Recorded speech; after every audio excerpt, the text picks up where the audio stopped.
There's lots of freaky stories out there about Bigfoot, and I think that I can help you guys out with my years of hunting deer and elk that might be able to be beneficial to you and to me with going out and taking some of these stories that we're hearing and maybe apply it to some kind of application that's useful. So today, the first thing that I want to do is list off what I think are some of the most common interactions that we have with them, that we hear in stories.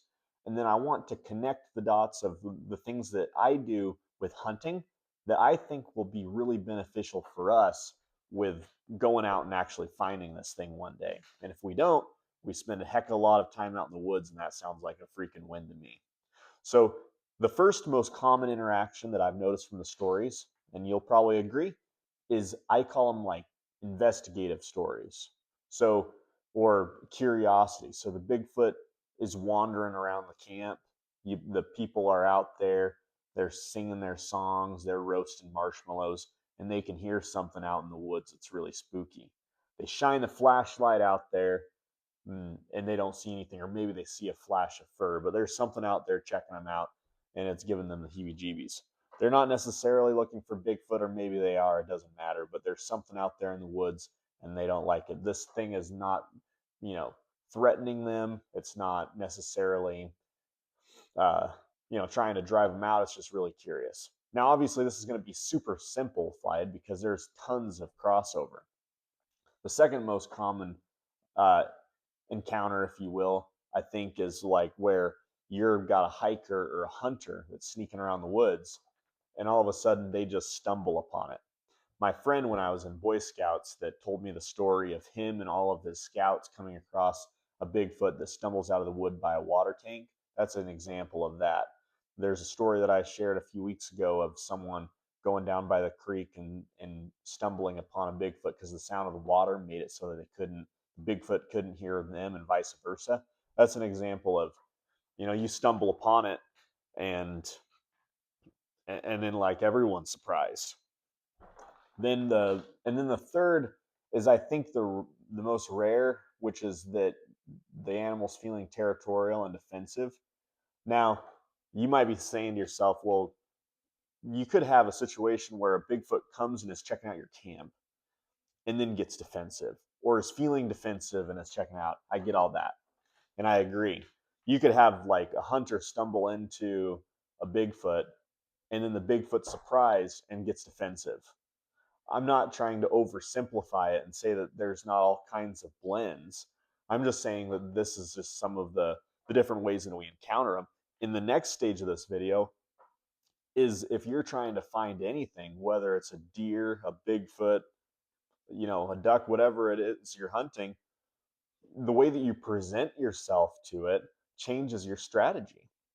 So, for example, if you let's say that you're going to go out into the woods and find Bigfoot. Well, if you're going to use a technique where you get them curious, well, as a hunter, that's like using bait. If I'm a duck hunting and I've got like my ducks, my decoys out there, uh, I mean, it's not a perfect analogy, but maybe you're deer hunting during the rut, and you're using an antler set to make some noise to mimic the sound of two bucks fighting. I've never actually done that before, to be honest with you, but you're rattling, and you're causing curiosity. So if your intent is to create curiosity, then the way that you approach a Bigfoot hunt is different than if you're going to sneak up on the sucker. If you're going to create curiosity with a Bigfoot, then you should probably create an environment that we learn from stories that has caused this effect in the past.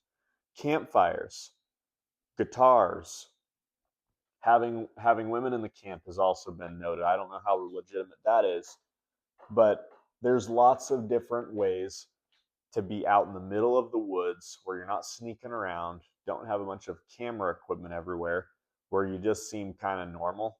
You don't seem like a threat, and they come and check you out.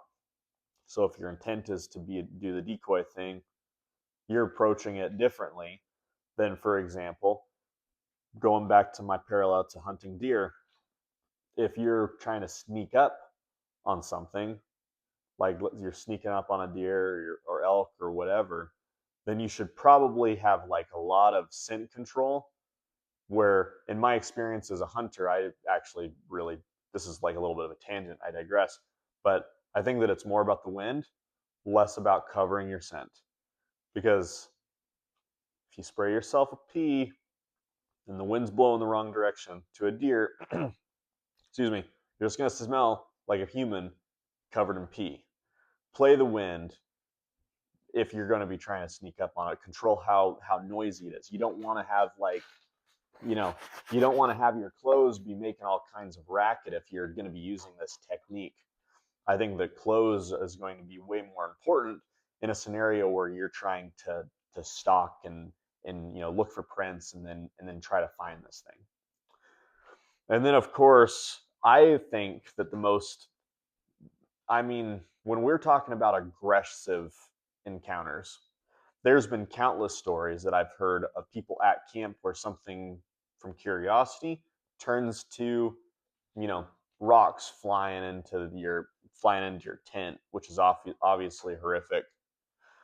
But a lot of the territorial stories that are just pure territorial, I would guess that wood knocking is territorial. It's either territorial or it's communication. I guess it's communication any way you cut it. But the wood knocking, where like you are watching those Bigfoot hunters and they crack the side of a tree. You all know it. The responses, I don't know what that is. I don't know if any of us know what that is, but it could be territorial. But it could also be, and this is what I think it's more likely to just be, hey, this is where I am, kind of like just an FYI, kind of some kind of locational based, um,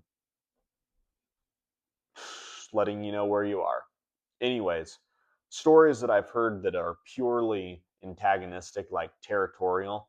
I've heard of hunters, you know, when nothing likes to be surprised. And I think that stumbling upon something and surprising an animal is often going to trigger a very mixed bag of emotions. And grizzly bears are a perfect example of that. But there's stories I heard a story of a hunter up on Mount Hood in Oregon that was up there on the side of the, I don't know if it was on the side of the mountain, probably not, but just in the mountains there in northern Oregon. And he was getting like pushed back to his truck in a terrifying story, and rocks thrown at him. I think I told a story a few weeks ago of someone getting rocks thrown at him and getting pushed out of an area that where there was an old logging road that had been more or less abandoned over the years. And so, at the risk of rambling, what I'm trying to say is that as people that are trying to go out and get into the wilderness and find something that hasn't been proven, I think that it bears to think like, what kind of experience are we trying to have? Because with hunting anything, the way that you approach it, you have a little bit of control over the encounter that you have. So I think that in conclusion, the question is this: do you want to create curiosity? Do you want to sneak up on something? Do you want to communicate with something? Or do you want to incite some kind of confrontation? And I think that with all of those things, even though there can be a sharp blend, you're going to approach it differently. And then I think that you just let the chips fall where they may. If I was going to be doing it myself, like if I was going to be going on a Bigfoot expedition, which I need to do sometime soon just for fun, I think that I would go with curiosity. That's my take, guys. Hope you enjoyed this. Up next, we'll talk about the other ones, the other kind of encounters, and kind of deep dive into how we could hypothetically go about this. And we'll share lots of stories along the way. We'll see you next time.